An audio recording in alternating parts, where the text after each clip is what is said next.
로마서 8장 26절부터 30절 말씀, 우리 하나님의 말씀 함께 받겠습니다.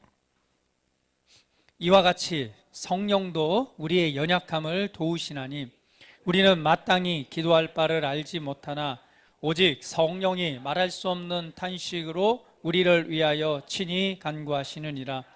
마음을 살피시는 이가 성령의 생각을 아시나니 이는 성령이 하나님의 뜻대로 성도를 위하여 간구하심이니라. 우리가 알거니와 하나님을 사랑하는 자 곧 그의 뜻대로 부르심을 입은 자들에게는 모든 것이 합력하여 선을 이루느니라. 하나님이 미리 하신 자들을 또한 그 아들의 형상을 본받게 하기 위하여 미리 정하셨으니 이는 그로 많은 형제 중에서 맏아들이 되게 하려 하심이니라. 또 미리 정하신 그들을 또한 부르시고 부르신 그들을 또한 의롭다 하시고 의롭다 하신 그들을 또한 영화롭게 하셨느니라. 아멘. 할렐루야. 하나님의 자녀로 살아간다는 것, 아마 우리 인생에 있어서 가장 큰 위대한 또한 축복이고 은혜인 줄 압니다. 이 땅에 살아가면서 많은 사람들은 인생의 목적, 인생의 어떤 방향 없이 삶을 살아가는 많은 이들이 있습니다. 내가 왜 살아야 되는지, 무엇을 위해 살아야 되는지, 그냥 예전에 사람들이 그런 삶을 살아갔듯이 그냥 환경에 적응하면서 그냥 그렇게 살아야 되니까, 때가 되니까 결혼도 하고, 또 돈이 필요하니까 돈을 벌고, 좀 더 행복할 것 같으니까 돈을 많이 벌고 사업도 하고, 돈을 많이 가지면 행복할 것 같으니까 그렇게 하고, 또 자녀를 많이 낳으면 또 행복할 것 같으니까 또 자녀도 낳고, 또 착한 일을 하면 좀 행복할 것 같으니까 착한 일도 하고, 아니야, 그래도 내 인생을 꿈꾸고 내가 하고 싶은 일을 해야지, 그래서 이 모양 저 모양 나름대로 목표를 두고 또 그것을 이루기 위해서 인생을 살아갑니다. 그런데 인생의 끝 지점에 이르러서 하는 우리 많은 고백들을 본다면, 아마 그러한 인생을 살았던, 또 그러한 인생을 본받고 싶은 많은 목표들을 두고 살아갔지만 그 누구보다도 그러한 인생을 멋지고 아름답게 살았던 사람이 있습니다. 성경의 대표적인 인물로 바로 솔로몬 왕이죠. 누구보다도 많은 이들이 가지고 싶어 했던 권력, 권위를 가졌죠. 그는 왕이었습니다. 그가 가지고 있는 재산은 너무너무 많아서요, 심지어는 이 솔로몬의 가지고 있는 그 소유와 그 궁전과 이것을 구경하기 위해서 또 외국에서 와서 보고 싶어 했고, 또 솔로몬은 여러분 잘 아다시피 지혜의 왕입니다. 그 누구보다도 뛰어난 하나님의 지혜를 가졌던 사람입니다. 모든 일을 탁월하게 처리할 수 있었던 능력이 있던 사람이죠. 그 솔로몬 왕은 모든 사람이 꿈꿔왔던, 어떻게 보면 바라고 소망하고 인생의 어떤 목적을 가지고 살려고 했던 그 많은 것들을 다 누렸던 사람이 바로 솔로몬입니다. 그러나 그가 성경에 보면 고백한 게 있죠. 대표적인 말입니다. 헛되고 헛되니 모든 것이 헛되도다. 그러면서 말하기를, 청년이여, 모든 것이 태어나면 질 때가 있고 꽃이 피면 꽃이 마를 때가 있고 모든 것은 태어나고 나면 지게 된다. 그런데 너의 인생도 마찬가지로 필 때가 있으면 언젠가는 질 때가 있다는 거죠. 그 때가 이르기 전, 그 곤고한 날이 이르기 전에 너는 너의 창조주 하나님을 제발 기억하라. 그 인생이 다가오기 전에 먼저 너를 창조하신 창조주 하나님을 기억하라 라고 말합니다. 창조주 하나님을 안다는 것, 그건 우리 인생에 있어서 새로운 출발을 의미합니다. 창조주 하나님을 알고 만난다는 것은 내가 어떠한 인생을 살아야 될지, 내 인생의 분명한 목적, 내 인생에 가장 의미 있고 가치 있는 어디에 그 가치를 둬야 될지를 발견하고 아는 일입니다. 그때에 우리 인생은 달라질 수 있습니다. 할렐루야. 아마 여기 계신 분들은 다 예수님을 만난 이후에 그 인생들이 달라졌을 거라 저는 생각을 합니다. 옆 사람 얼굴 한번 볼까요? 하나님의 행복이 당신 안에 있습니다. 한번 축복합니다.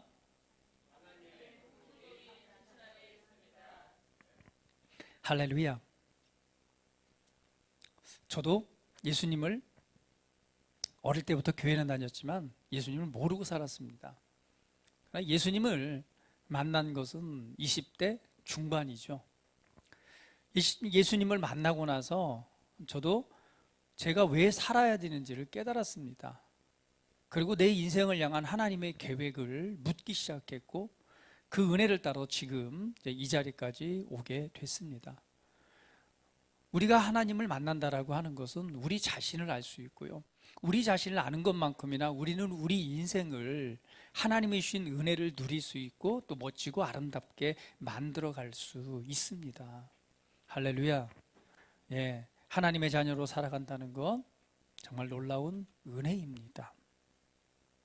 오늘 말씀을 통해서 또 여러분 우리 가운데 하나님의 자녀에게 주어지는 놀라운 은혜가 무엇인지 오늘 좀 믿음으로 취하고 그 은혜를 누리시기를 주님의 이름으로 축복을 드립니다. 오늘 연약함을 도우시는 은혜가 있습니다 라는 제목입니다. 그렇습니다. 우리가 인생을 살아가다 보면은 우리의 연약함을 대면할 때가 있습니다. 약함이죠. 어떠한 내가 열심히 노력하고 또 열심히 했는데도 안 되는 어떤 한계에 부딪힙니다. 어찌해야 될까? 답답한 상황에 처하기도 합니다. 때로는 그때의 자신의 무능함을 느끼기도 합니다. 그 답답함 가운데 자신의 무능함을 느낄 때 어떤 마음이 들까요? 절망감이 들죠. 좌절과 절망감이 들고, 그리고 굉장히 마음이 다운되고, 때로는 내가 인생을 어떻게 살아야 되나라는 그런 생각도 하게 됩니다. 자신의 연약함을 누구나 느낄 때가 있습니다. 그리스도인도, 그리고 세상에 있는 모든 사람들도 그것을 느끼게 됩니다. 그러한 이 연약함을 대면하게 될 때에 여러분, 그것을 어떻게 이겨나갈 수 있나요? 많은 사람들은 어떤 노력도 하기도 하고 때론 그 돌파를 위해서 무언가를 시도하기도 합니다. 그래서 이런 모양 저런 모양으로 또 인생의 삶을 만들어가기도 하고, 어떤 경우에는 정말 인생을 포기하기도 합니다. 그런데 오늘 우리에게 주신 은혜가 있다면 바로 그 연약함을 도우시는 은혜가 바로 저와 여러분 안에 있다라고 하는 사실입니다. 이 연약함이라는 단어는 아스데네이아라는 헬라어 단어입니다. 이 단어의 의미는요, 이런 의미가 있습니다. 무력하다, 약하다, 힘이 없다. 그리고 육체적인 질병을 의미하기도 하고요. 또 이 단어는 여성의 약함, 인간 본성의 약함, 인간 생명의 약함, 경제적인 무능, 때로는 영향력의 부족, 빈곤, 이런 모든 일들을 포함하는 단어가 바로 연약함입니다. 그러니까 우리가 인생을 살아가면서 부딪히는 어떤 한계, 그리고 그때 느끼는 감정들, 그때 오는 부담감들을 다 표현하는 단어이죠. 이러한 연약함을 대면할 때 많은 경우 좌절하고 절망하기도 합니다. 그런데 하나님의 은혜는 무엇이냐면 이 말씀에 힘을 얻으시기를 바랍니다. 고린도전서 10장 13절에 보면 이렇게 말씀하고 있어요. 같이 한번 읽어볼게요. 사람이 감당할 시험 밖에는 너희에게 당한 것이 없나니 오직 하나님은 미쁘사 너희가 감당하지 못할 시험 당함을 허락하지 아니하시고 시험 당할 즈음에 또한 피할 길을 내사 너희로 능히 감당하게 하시느니라. 할렐루야. 하나님은 우리의 아버지가 되십니다. 하나님은 우리를 도우시는 분입니다. 그래서 말씀은 말합니다. 사람이 감당할 만한 시험 밖에는 너에게 당한 것이 없다. 우리에게 주어지는 어떤 시련, 어떤 어려움, 이런 모든 것은요, 감당치 못할 것은 우리에게 주어지지 않는다는 것이죠. 그리고 또한 감당하지 못할, 우리가 개인적으로 어떤 상황에 대해서 감당하지 못할 그런 시험이 왔을 때는요, 그런 시험이 당할 즈음에는 또한 어떤 길을 내셔서 그 길을 피해갈 수 있는 길을 내셔서 우리로 하여금 능히 감당하게 하신대요. 할렐루야. 이건 하나님의 은혜입니다. 마태복음 8장 17절 말씀은 또 이렇게 말씀합니다. 같이 읽어볼게요. 이는 선지자 이사야를 통하여 하신 말씀에 우리의 연약한 것을 친히 담당하시고 병을 짊어지셨도다 함을 이루려 하심이더라. 예수님이 이 땅에 오셨습니다. 예수님은 우리의 연약함을 대신하여 이 땅에 오신 분입니다. 할렐루야. 감사하지 않나요? 우리의 인생에 있어서 어떤 연약함을 오늘 보니까 연약한 것을 담당하시기 위해서 예수님은 이 땅에 오셨습니다. 오늘 우리의 연약함을 대면하게 될 때 우리는 그 연약함을 바라면서 절망할 수 있는데요. 그런데 예수님께서는 그 연약함마저도 뭐 하기 위해서? 담당하시기 위해서 이 땅에 오신 분입니다. 이 담당이라고 하는 것은 가져간다라는 거죠. 그 연약함을 가져가기 위해서 이 땅에 오셨습니다. 적극적으로는 그 연약함은 질병일 수도 있죠. 그럼 질병도 뭐 하기 위해서? 가져가기 위해 오셨다라고 말씀하세요. 그러면 우리의 또 연약함, 우리의 모든 상황 가운데 대면할 수 있는 그 연약함마저도 뭐 하기 위해서? 가져가기 위해 오셨다는 거예요. 그럼 무엇을 의미하나요? 연약함을 가져갔으면 예수님께서 무엇을 주신다는 거예요? 그렇습니다. 예수님 안에서 강함을 주시기 위해서 오신 것이에요. 이것이 우리에게 임해 있는 하나님의 은혜입니다. 연약함을 대면할 수도 있습니다. 연약함을 느낄 수 있습니다. 그 한계에 부딪혀서 고민하고 갈등할 때도 있습니다. 그런데 그 연약함을 대신해서 더 나은 발전과 그 안을 넘어서는 은혜를 주시는 것은 하나님 아버지의 놀라운 사랑입니다. 할렐루야. 제가요, 우리 아람이를 사실 어렸을 때는 많이 못 봤어요. 저는 항상 밖에 나가 살기 때문에 중학교 졸업하고 나서는 계속 밖에 살았기 때문에 거의 만날 일이 없었어요. 근데 나중에 이제 정말 이 서울에 와서 보게 됐는데요. 아람이가 그런 말을 했어요. 이제 저 부산에서 올라와서 나한테 그런 말 했어요. 기억나는지 모르겠어요. 자기는 정말 되는 게 하나도 없대요. 저한테 그런 말 했어요. 나는 정말 오빠 되는 게 하나도 없어요. 너무 정말 그냥 힘든 표현을 막 그렇게 하더라고요. 그런데요, 그 이후에 예수님을 믿고 나서부터는요, 되는 것이 없는 게 아니라 잘 되더라고요. 취업도 되고 그 이후부터 그냥 되어지는 은혜가, 하나님이 도우시는 은혜가 막 나타나더라고요. 우리의 연약함은 가져가시고 하나님의 좋은 것을 주시는 아버지의 은혜가 있는 것입니다. 그래서 예수님은요, 우리의 연약함을 아시기 때문에 그 연약함을 가져가시기 위해서 이 땅에 오셨습니다. 죽음이 역사하잖아요. 사망이 역사하고 사망에 매여 종노릇합니다. 그러니까 먹고 사는 문제, 인생에 있어서 먹고 사는 문제, 어떻게 살아야 될까? 먹고 사는 문제에 그냥 매여서 어떻게 하면은 좀 돈 많이 벌고 어떻게 하면 좀 행복할까? 그냥 이 짧은 인생에 먹고 사는 문제에 매여서 그냥 죽음의 종노릇하고 살아가는 우리들에게 자유를 주시잖아요. 더 이상 너는 죽음에 매이지 마. 이 땅의 생이 전부가 아니야. 내가 너에게 죽음이 아닌 생명을 줄게 하면서 우리에게 새로운 생명을 주십니다.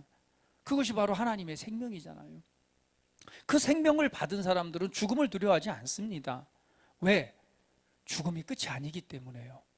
육체적으로는 죽을 수 있지만 이 죽음이 끝이 아닌 거죠. 눈에 보이는 세계가 있다면 보이지 않는 세계가 있습니다. 할렐루야. 요즘에 제가 그 SQ 우리 하수중학교 가서 학생들 또 이렇게 많이 나누고 하는데요. 정말 과학적 사실들에 대해서 놀라움을 많이 느낍니다. 왜냐하면 아인슈타인이 그런 말 했죠. 성경은 진술하고 과학은 증명한다. 이 성경을 증명해내는 일들이 너무너무 이제 많이 이렇게 과학이 발달해 가면서 말씀에 이미 수천 년 전에 예언되어진 하나님의 말씀의 원리들을요, 증명해 나가고 있어요. 그런데 거기에서 보면은 참 놀라운 일들이 많이 있습니다. 말합니다. 보이는 세계가 있다면 보이지 않는 세계가 있다는 것을 과학에서 말씀하고 말하고 있어요. 왜? 연구를 하다 보니까 그런 일들이 있다는 거죠. 결국은 우리 눈에 보이는 세계가 전부가 아니라는 것입니다. 보이는 세계가 있다면 보이지 않는 세계가 있습니다. 하나님께서는요, 우리에게 영원한 생명을 주셨습니다. 이 생명은요, 우리가 죽음으로 끝나는 것이 아니라 육체적 죽음은 아무것도 아니에요. 반드시 누구나 죽으면 우리 육체의 몸을 떠납니다. 요즘에 가끔 여러분 TV 보면 유체이탈이라는 걸 많이 보시죠? 사람이 죽으면 뭘 느껴요? 느끼는 게 아니라 죽었는데 영혼이 빠져나가는 것. 특별히 그 저기 보니까 우리 예수께서 보면은요, 그걸 특별히 또 과학자들이 실험을 했어요. 과연 영혼이 존재하는가? 과연 몸 안에 영혼이 살고 있는가? 실제로 사람을 죽음의 상태에 이르게 해서 실험을 해봤어요. 그랬더니 어떤 일이 일어났어요? 정말로 죽음의 상태에 이르렀는데 그 영혼이 빠져나가서 뭘 봤죠? 수술하는 장면, 수술 위에 올려져 있는 모든 것들, 이런 것들을 다 보고 나서 이 진술을 하게 되는 거죠. 특별히 여러분 잘 알다시피 하버드 대학에 유명한 뇌과학자가 있습니다. 이 사람은 뇌를 연구해 보니까 이렇게 말하죠. 사람은 의식이 있고 살아있는 것은 뇌가 살아있다는 것이다. 그래서 뇌세포가 정지를 하면, 의식이 사라지면 그것은 죽은 것이다. 의식이 사라지면 더 이상 뭐 할 수 있다는 거예요? 생각할 수 없는 거죠. 뇌가 의식이 사라지면 사람이 어떻게 생각을 해요? 그럴 수 없죠. 이건 죽음 상태와 같다라고 주장을 했습니다. 근데 많은 또 다른 학자들은 아니다, 죽음 이후에 또 다른 세계가 있다, 그리고 사람에게는 영혼, 이 육체만 있는 것이 아니라 영혼도 있다, 이 주장에 대해서 말도 안 되는 소리 하지 마라. 사람이 죽으면 끝이야. 의식이 멈추면 끝나는 거야. 쓸데없는 소리 하지 마 라고 얘기를 했어요. 그런데 이분이요, 어떤 이 병 때문에요, 죽음의 상태에 이르릅니다. 무의식의 상태죠. 근데 그 상태에 죽음에 이르렀다가 며칠 만에 깨어나는데요, 이 사람이 뭘 보고 왔냐면은, 이 죽음, 자기 의학적으로 볼 때 무의식의 상태에서는 죽은 것과 같은데 자기는 분명히 의식을 가지고 또 다른 세계를 보고 온 거예요. 경험하고 왔어요. 그래서 책을 썼습니다. 나는 천국에 다녀왔다. 이번에 두 번째 책이 나왔어요. 유명한 하버드대 이 뇌과학자가 쓴 책입니다. 여러분, 보이는 세계가 전부가 아니고 보이지 않는 세계가 있습니다. 우리 육체는 죽음을 맞이하면 반드시 우리 속에 있는 영혼은 우리 몸을 떠나가게 됩니다. 하나님께서는 바로 우리에게 이 죽음 이후에 살아갈 수 있는 영원한 하나님의 임재와 사랑 안에 거할 수 있는 영원한 생명을 우리에게 주셨습니다. 할렐루야. 바로 우리의 연약함을 가져가시기 위해서 오신 거죠. 우리의 가장 연약함이 뭐예요? 사람이 죽는 것입니다. 그래서 사망을 가져가시고 우리에게 뭘 주셨어요? 생명을 주신 거예요. 우리의 죄를 가져가시고 당신의 의를 주셨습니다. 우리의 질병을 가져가시고 당신의 건강을 주신 거예요. 우리의 가난함을 가져가시고 그분의 부요함을 주셨습니다. 우리의 수치, 부끄러움을 가져가시고 그분의 은혜를 우리에게 주셨습니다. 할렐루야. 우리의 연약함을 담당하셨다라고 말씀하시면 그걸 가져가시기 위해서 오셨습니다. 그래서 예수님께서 십자가에서 죽으신 것이고요, 그분이 십자가에 달리실 때 발가벗김을 당했습니다. 모든 사람들 앞에서 모든 옷을 다 발가벗김을 당하고 그곳에서 고난을 당하고 죽임을 당하잖아요. 그것은 무엇입니까? 우리가 당해야 될 수치와 부끄러움을 대신 감당하신 것입니다. 우리의 연약함마저도 감당하셨는데, 성경은 말합니다. 예수님은 하나님의 아들이시고 그분은 우리와 성정이 똑같은 분이시지만 죄는 없으시다고 말해요. 그렇기 때문에 우리의 연약함을 갖다가 책망하시는 것이 아니라 도리어 그것을 아시기 때문에 우리를 도우시는 분이라고 말씀합니다. 할렐루야. 이것이 하나님께서 우리를 향한 놀라운 은혜입니다. 저와 여러분 안에 바로 그분이 우리의 연약함을 가져가시고 그분의 강함과 그분의 은혜를 풍성하도록 채우셨습니다. 그 은혜가 저와 여러분 안에 있습니다. 혹시나 여러분 이러한 연약함을 대면하고 정말 힘들어하고 또 절망의 마음이, 괴로움의 답답함이 여러분의 마음과 생각을 잠식해 오는 분이 계시다면 오늘 이 말씀을 통해 힘을 얻으시기를 축복합니다. 우리 옆 사람 우리 보시면서 축복합니다. 하나님께서 당신의 연약함을 도우셨습니다. 할렐루야. 네, 그 연약함을 잡으십시오. 나의 육체의 이 연약함을 가져가셨어. 때로는 나의 수치와 부끄러움도 가져가셨어. 내가 이 땅에 살아가면서 당할 수 있는 그 수치마저도 예수님이 가져가셨어. 그래, 너무 부끄러워하지 마세요. 담대하시고 당당하십시오. 그러면 하나님의 존귀가 여러분의 삶에 나타나게 될 것입니다. 내가 어떻게 생각하느냐, 또 어떻게 바라보느냐에 따라서 우리의 삶은 달라질 수 있습니다. 여러분 기억하십시오. 이 모든 상황에서 변화와 돌파는요, 다른 곳에서 시작되는 것이 아니라 저와 여러분 안으로부터 시작됩니다. 하나님께서는 밖을 통해서 우리의 돌파가 일어나게 한 것이 아니라 우리 자신의 영 안으로부터, 우리 안으로부터의 변화와 돌파를 예비해 놓으셨어요. 성경 말씀 볼까요? 에스겔서 36장 26절 27절 말씀 같이 읽어봅니다. 자, 시작. 또 새 영을 너희 속에 두고 새 마음을 너희에게 주되 너희 육신에서 굳은 마음을 제거하고 부드러운 마음을 줄 것이며 또 내 영을 너희 속에 두어 너희로 내 율례를 행하게 하리니 너희가 내 규례를 지켜 행할지니라. 오늘 예언합니다. 내가 새 영을 너희 속에 둘 것이다. 또 내 영을 너희 속에 두겠다라고 말하는 거예요. 하나님께서 당신의 영을 어디에 두겠다? 우리 안에 두겠다는 거죠. 하나님의 영을 우리에게 두겠다. 그 하나님의 영은 뭐예요? 곧 하나님이십니다. 하나님의 영은 창세기 바로 보면 이 천지가 창조될 때에 하나님의 영이 수면을 운행하셨죠. 그리고 천지가 창조될 때에 그 천지가 이루어지는 창조의 일을 하신 분이 하나님의 영입니다. 그런데 그 하나님께서 그 영을 어디에 두시겠다?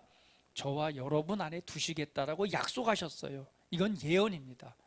그러나 그 이후에 어떤 일이 일어나죠? 예수님이 오시고 부활 승천하신 이후에 예수님께서 말씀합니다. 내가 이제 아버지께로 올라간다. 그러나 너희를 고아처럼 내버려 두지 않을 것이고 또 다른 보혜사 하나님의 영을 내가 너희에게 보낼게. 그래서 너희들은 예루살렘에서 기다려. 그리고 예수님께서 수많은 사람들이 보는 중에서 하늘로 승천하시죠. 그러고 나서 제자들이 바로 어디에서요? 마가의 다락방에 모여서 두려워 떨면서 기도하고 있을 때에 어떤 일이 일어나죠? 바로 오순절 하나님의 영이 임하는 일이 일어납니다. 그때에 하나님의 영이 올 때에 각 사람 심령 속에 하나님의 영이 임하면서 드디어 변화가 시작되죠. 새로운 교회가 시작되고 하나님의 자녀로서의 완성되어진 이 예언이 이루어지는 하나님의 영이 내가 너에게 줄 거야 라는 은혜가 이때 나타나기를 시작합니다.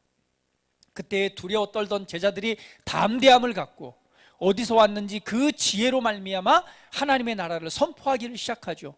그때 사람들이 말합니다. 저기 누구냐? 저기 누구간데 저렇게 지혜로운 말을 저렇게 잘할 수 있고 하느냐? 도대체 저기 하는 말들이 갑자기 우리가 듣는 우리의 언어로 들리는 것이 무엇이냐라고 하면서 놀라운 일들이 일어납니다.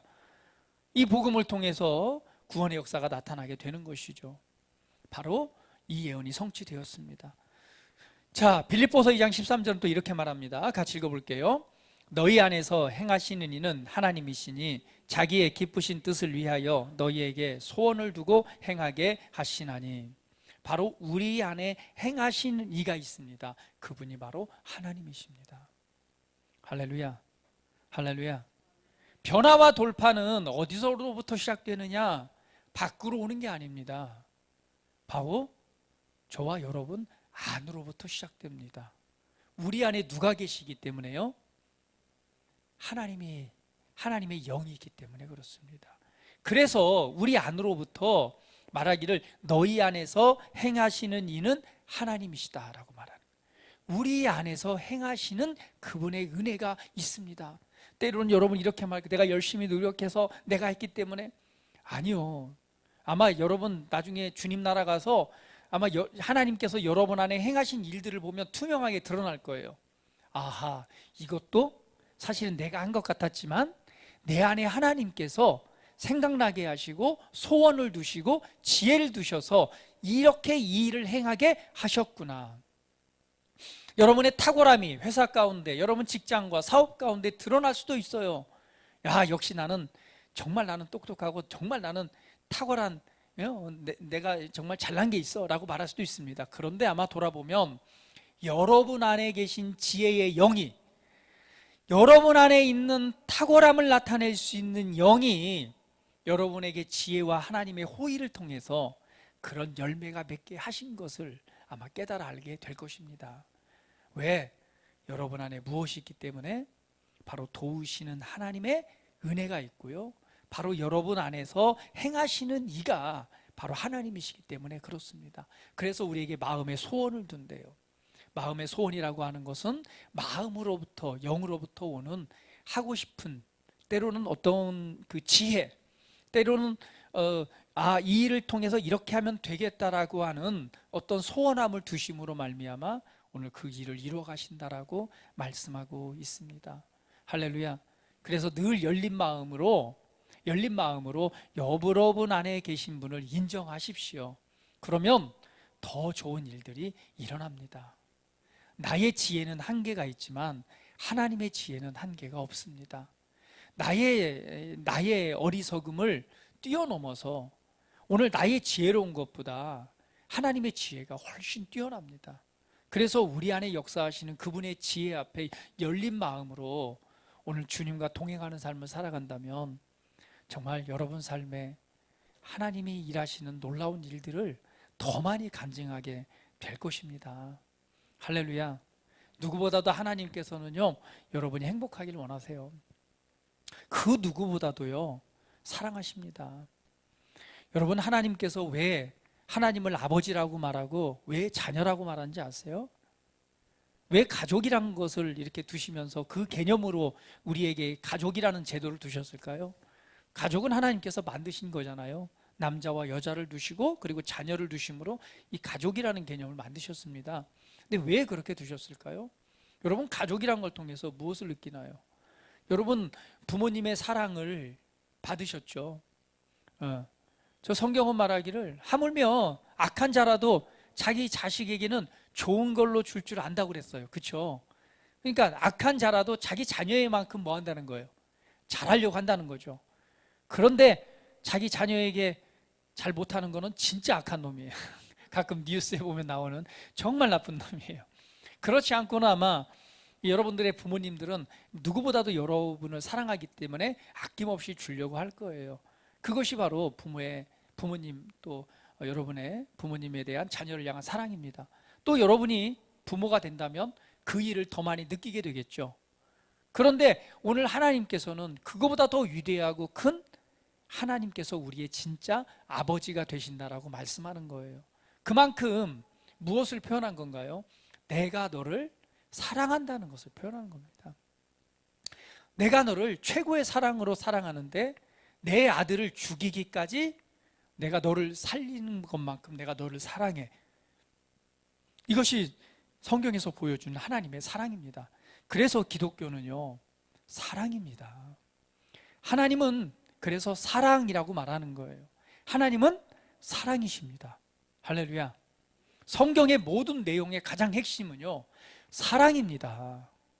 성경을 잘못 오역하고 성경을 잘못 해석해서 살인하고 죽이고 때로는 이런 것들이 과거의 역사 가운데 있었지만 성경의 본질은 사랑입니다. 내가 너희를 사랑한 것 같이 너희도 서로 사랑하라. 예수님의 삶은요, 그분의 하나님의 사랑을 보이신 삶이었고 우리를 향한 최고의 희생을 보이신 삶이었습니다. 그리고 하나님의 아들로서 우리가 어떻게 살아가야 될지를 보여준 우리 삶의 롤모델이 되는 것입니다. 여러분 알아야 됩니다.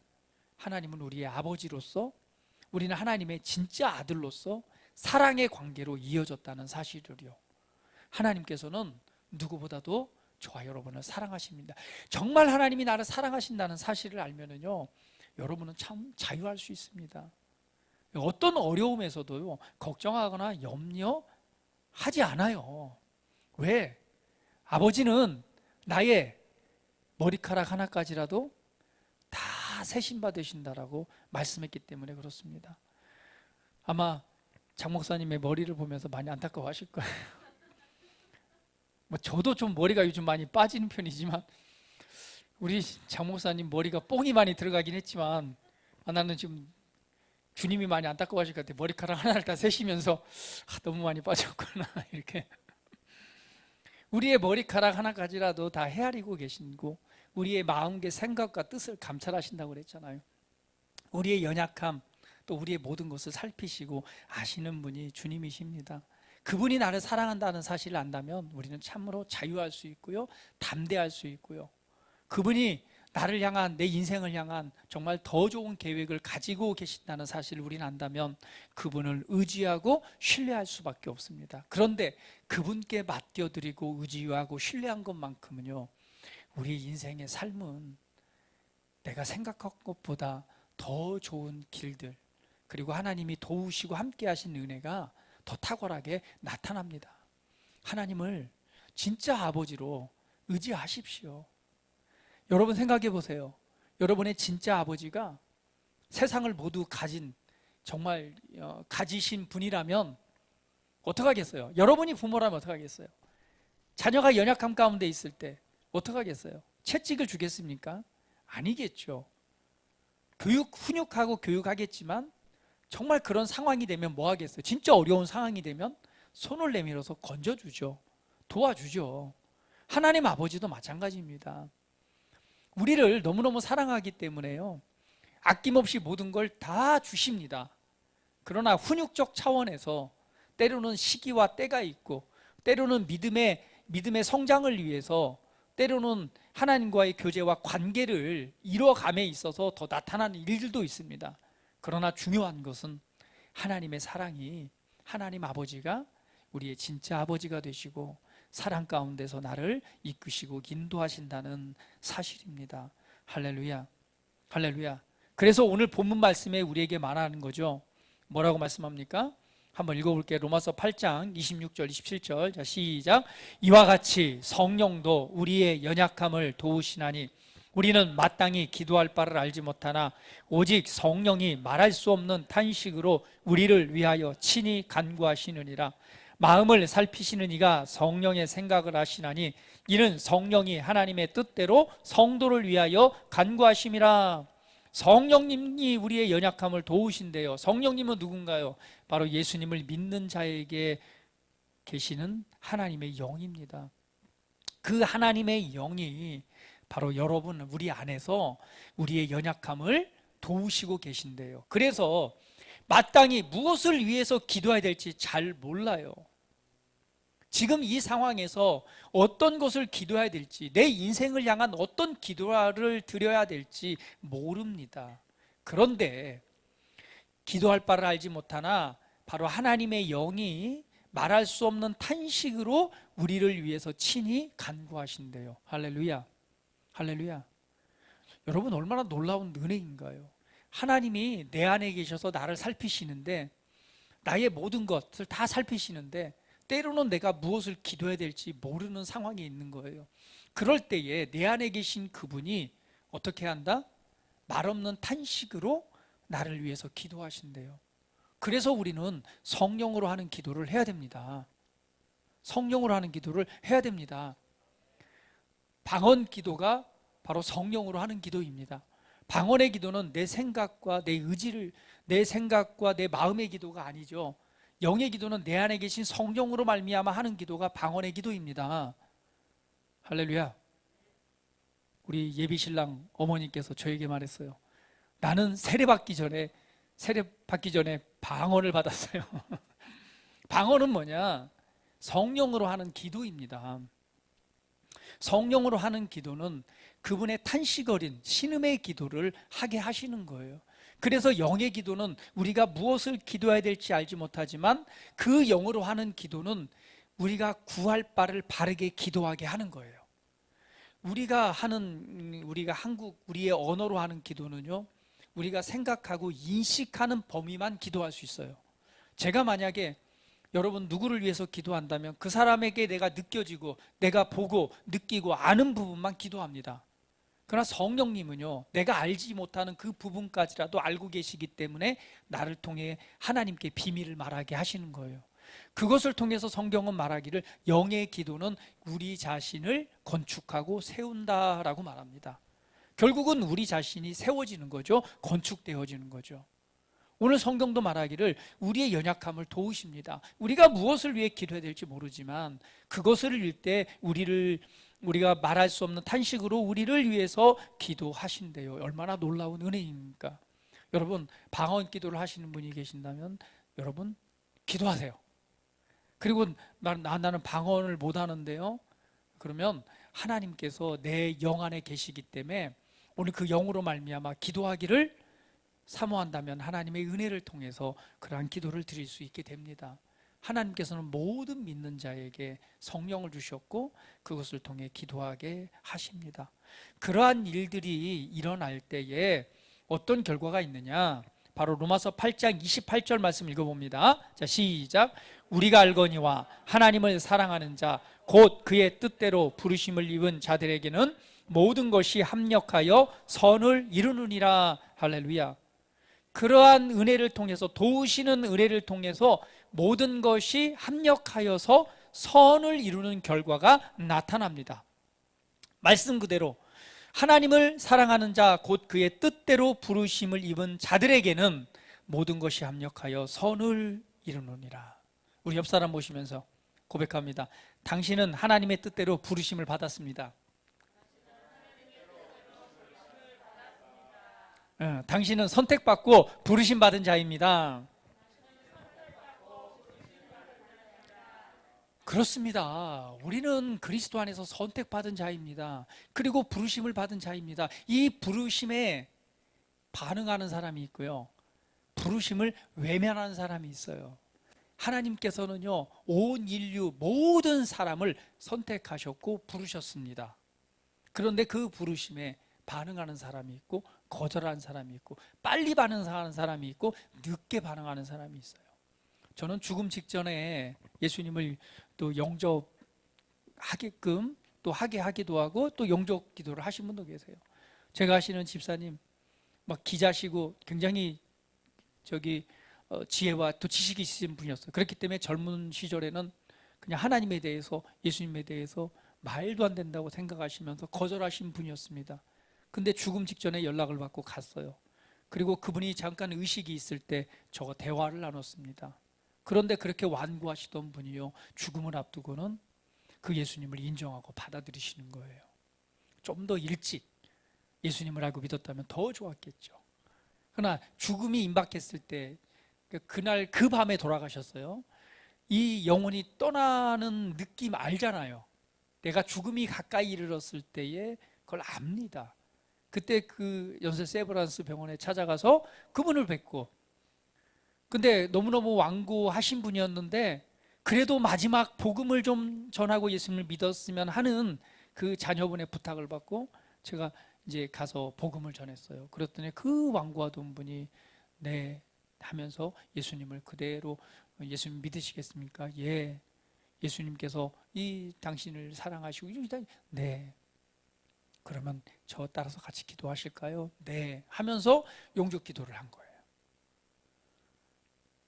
마지막 순간에라도 예수님을 믿은 것에 대해서 감사를 드리죠. 그러나 좀 더 일찍 그 부르심에 반응을 했다면 아마 더 아름답고 더 좋은 인생을, 더 의미 있는, 가치 있는 인생을 살아갈 수 있었겠죠. 우리 모두는요, 그리스도 예수 안에서 선택받은 자입니다. 그리고 부르심을 받은 자들입니다. 이 부르심이 있을 때 우리는 마음의 문을 열어야 됩니다. 볼지어다 내가 문 밖에 서서 두드리노니 누구든지 내 음성을 듣고 문을 열면 내가 그에게로 들어가 살고 그는 나로 더불어 살리라. 이게 부르심에 반응하는 것이죠. 자, 우리는 하나님께 사랑받는 자로서 그의 뜻대로 부르심을 입은 자들입니다. 그러한 삶에 도우시는 은혜를 통해서 무엇이 나타난다? 합력하여 선을 이루는 결과가 나타난다는 거죠. 여러분 이런 거 많이 경험하셨죠? 때로는 내가 실수를 통해서, 때로는 어떤 어려움들이 나타나서 정말 절망적인 상황인 것 같았는데 나중에 결과로 보니까 어떤 일이 났어요? 오히려 더 좋은 결과가 나타나게 된 거예요. 이게 합력하여 선을 이루는 결과들입니다. 이것이 바로 여러분의 삶에 도우시는 은혜가 역사하고 있습니다. 그래서 여러분 힘내세요. 그리고 감사하십시오. 할렐루야. 그렇게 해서 여러분 삶을 정말 그리스도 안에서 아름답게 만들어 가시기를 축복합니다. 자, 그런데 우리가 합력하여 선을 이루는 결과가 있다는 걸 압니다. 그런데 오늘 8장 29절에 보니까 우리에게 이렇게 말씀합니다. 합력하여 선을 이루는 것을 넘어서서 영광에서 영광으로 계속해서 전진해 가라. 로마서 8장 29절 30절 말씀 같이 읽어볼게요. 하나님이 미리 아신 자들을 또한 그 아들의 형상을 본받게 하기 위하여 미리 정하셨으니 이는 그로 많은 형제 중에서 맏아들이 되게 하려 하심이라. 또 미리 정하신 그들을 또한 부르시고 부르신 그들을 또한 의롭다 하시고 의롭다 하신 그들을 또한 영화롭게 하셨느니라. 하나님께서 첫 번째는요, 미리 아신 자들이래요. 우리를 알고 있습니다. 그런데 그 아들의 형상을 본받게 하기 위해서 이미 정하셨대요. 그래서 이는 그로 많은 형제 중에 맏아들이 되게 하려 하심이라. 그러니까 예수님께서는 하나님의 아들이시지만 그로 하여금 장자가 되게 하셨대요. 그건 무슨 말씀인가요? 그 뒤를 따라서 차자들이 생겨난다는 것이죠. 그것이 바로 저와 여러분입니다. 하나님의 계획은 뭐냐면 저와 여러분을 미리 알기 때문에 하나님의 아들로 뭐하기로? 아들로 삼기로 작정하셨다는 얘기예요. 할렐루야, 할렐루야. 그러면서 말씀하기를 미리 정하신 그들을 부르셨대요.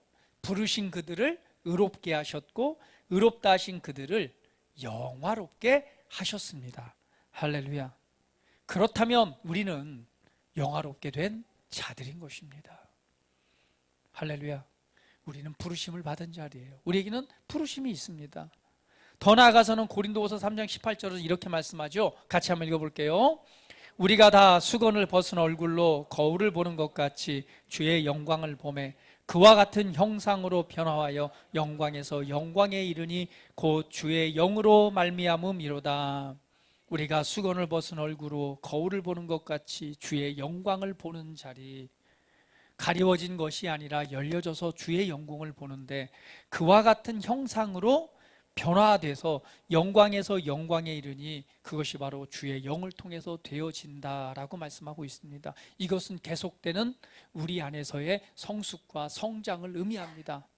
지금의 사는 삶, 지금의 수준이 내가 살아야 될 삶의 수준의 전부가 아닌 거예요. 계속해서 우리는 아들의 형상을 본받아서 영광에서 영광으로 계속해서 돌파하고 전진하고 성장해 나가는 것이 하나님의 뜻임을 보여주고 있습니다. 우리 옆 사람 보시면서 영광에서 영광으로 계속 자라나십시오. 축복합니다.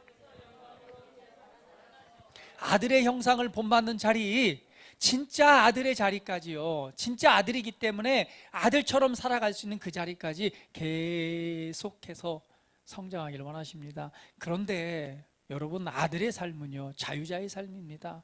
아들은 종이 아닙니다. 세상의 종도 아니고 죄의 종도 아니고요, 온갖 시스템의 종도 아닙니다. 아들은 자유자입니다. 아들에게는 권세가 있습니다. 아들에게는 능력이 있습니다. 아들에게는 다스리는 삶이 있습니다. 오히려 그런 권세 가운데서도 스스로 낮아져서 희생하고 섬길 줄 아는 것이 진짜 아들의 삶입니다.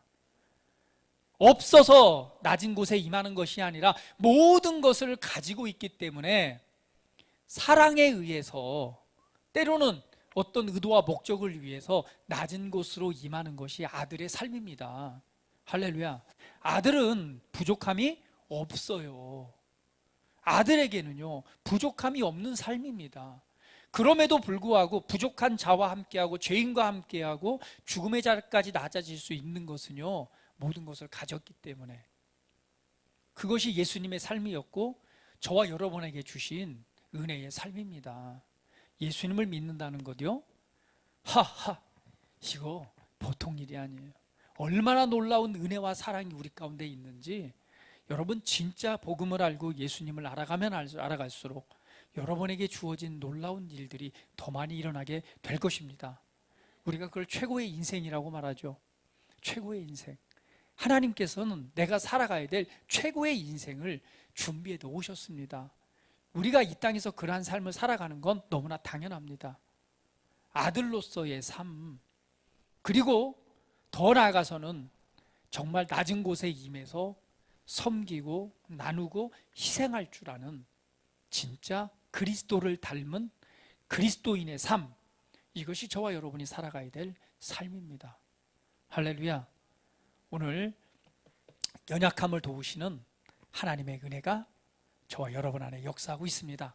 오늘 그 은혜 안에서 참된 자유를 누리시고 하나님의 자녀로서의 멋지고 아름답고 복되고 그리고 스스로 희생하고 섬기고 나눌 줄 아는 그런 자원하는 종으로서의 아름다운 삶을 정말 마음껏 누리시며 살아가시기를 예수님의 이름으로 축복합니다. 다 같이 기도드리겠습니다. 오늘 주신 말씀처럼 연약함을 도우시는 은혜가 제게 있습니다.